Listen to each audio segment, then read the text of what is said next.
Clay knocked it away. Iguodala push ahead. Curry down the lane, and he rammed it home. We may remember some of the best dunkers in NBA history by their flair on the dunk, by their power on the dunk, and we may remember some of them as the best vertical leapers in NBA history. Most of the people on this list are some players that will go down or did go down in history as the greatest dunkers of all time. But some of these people may actually surprise you. Which player has the greatest vertical jump in NBA history of 48 inches? And which player cleared the entire rack in his flip-flops and with a cup of coffee in his hands? Hello guys, my name is Stuart, and today we're going to talk about the best vertical leapers in NBA history.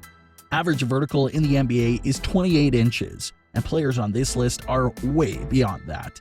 We first start off with one of the best to ever do it, in LeBron James. LeBron James, the king, has established himself as one of the best, if not the best, overall player in NBA history. He can do it even in his 18th season in the league. Entering the league from high school, James was expected to go first overall, mainly because of his court vision and passing skills.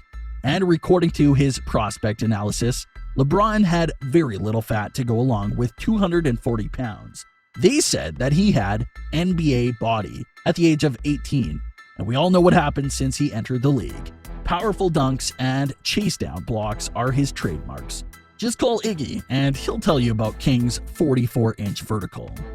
Shannon Brown. Shannon Brown is a two-time champion with the Kobe's Lakers. He was never particularly a good player. He was adequate, but he was a high flyer. He had 44.5-inch vertical.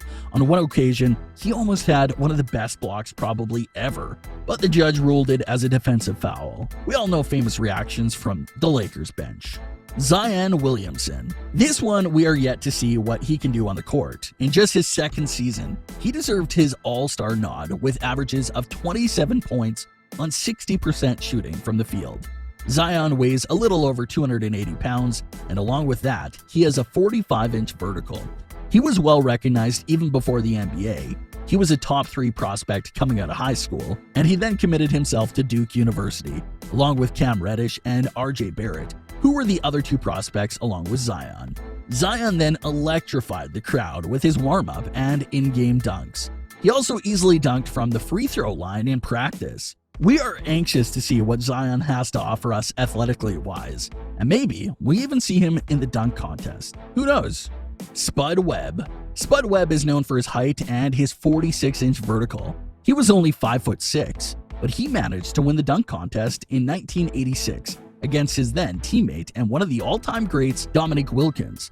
This was back in the 80s when Dominique was at his peak athletically, but Spud Webb managed to beat him, doing so with 2 50-point final dunks. Everyone knew his name after that. He paved the way for short guards, especially for Nate Robinson, who won the slam dunk contest 3 times in 5 years. Way to go, Spud.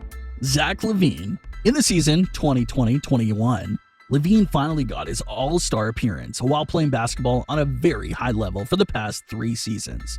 But before his all-star season, LaVine won 2 slam dunk champion titles. He won one of those 2 dueling with Aaron Gordon in arguably the best slam dunk contest of all time. Dunks from the free throw line are routine for Zach. Windmill, through the legs, even a 360 dunk from the free throw line. One of the best dunkers ever, and probably the best dunker in today's game. Now, before we wrap up this video with the players who got higher vertical than 46, let me tell you a quick story about Boris Diaw.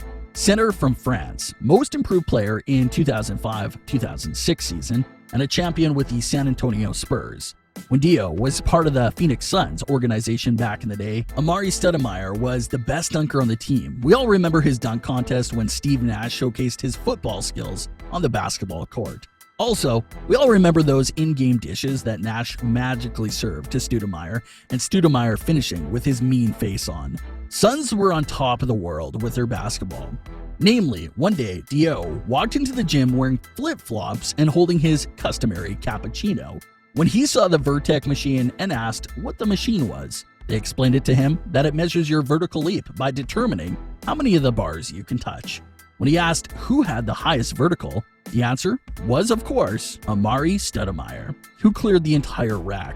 Diaw then put the coffee on the ground, and took off his flip-flops and cleared the entire rack on the first try. He walked away just saying, "That was not difficult." Although it was a 35-inch high, it's still quite the story. And now, let's get back to the final players. Jason Richardson. Jason Richardson was also a part of the 7 seconds or less Suns, and part of the 2006-2007 We Believe Warriors, who took down the #1 seeded Dallas Mavericks, same Dallas that played finals the year before. Richardson was one of the finest dunkers back in the 2000s. His name was mentioned alongside Vince Carter's. He was the most athletic player in the early 2000s, when he won 2 slam dunk contests back-to-back in 2002 and 2003. A lot of players only had praise words for J-Rich, but the best one would have to be when LeBron James was asked in an interview to name some of his favorite chase-down block, and he said it was on J-Rich's 360 dunk attempt. Jason Richardson and his 46.5-inch vertical made him one of the best dunkers of all time. Dennis Smith Jr.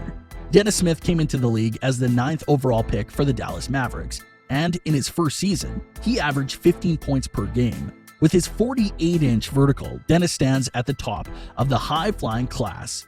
He never won a dunk contest primarily because he didn't make his dunks on the first try, but he has the bounce. After a couple of seasons, Smith Jr. is nowhere to be seen. He currently plays for the Detroit Pistons, averaging 7 points per game. He is yet to prove himself as a good player in the league. Darryl Griffin. Also known as Dr. Dunkenstein, Darryl Griffin was selected 2nd overall by the Utah Jazz back in the 1980 NBA draft. He went on to play his entire 10-year career with the Utah Jazz, and in those 10 seasons, he averaged almost 17 points per game. Foot injuries cut his career short, but before that, Darryl Griffin was known as the 2nd best scorer on his team, averaging over 20 points per game. His 48-inch vertical earned him his nickname, but after the foot injury, he was not as athletic as he was. It's a shame to not mention his name alongside Jordan's and Wilkins when we talk about the all-time great dunkers. But injuries are a part of the game. His number was later retired by the Utah Jazz. And finally, his airness, MJ. Michael Jordan. Yet another record that Michael Jordan holds. 48-inch vertical was just a drop in the ocean for MJ. MJ won 2 slam dunk competitions. Alongside Dominique Wilkins, he is considered to be one of the best dunkers in the history of the game. He popularized free throw dunks when he did Dr. J's free throw dunk in the 1987 slam dunk contest. Famous picture and thousands of kids looking up to him, and that famous duel between him and Neek are just some of the reasons everybody wanted to be like Mike. Air Jordan 1s and Chicago City jersey. Now, that's some style. So, there you have it, guys. From silly rules such as 6 players on the court to the disaster draft. If you liked my video, please hit the like button as it means so much for my channel. Also, if you have suggestions for my next video, please leave it in the comments.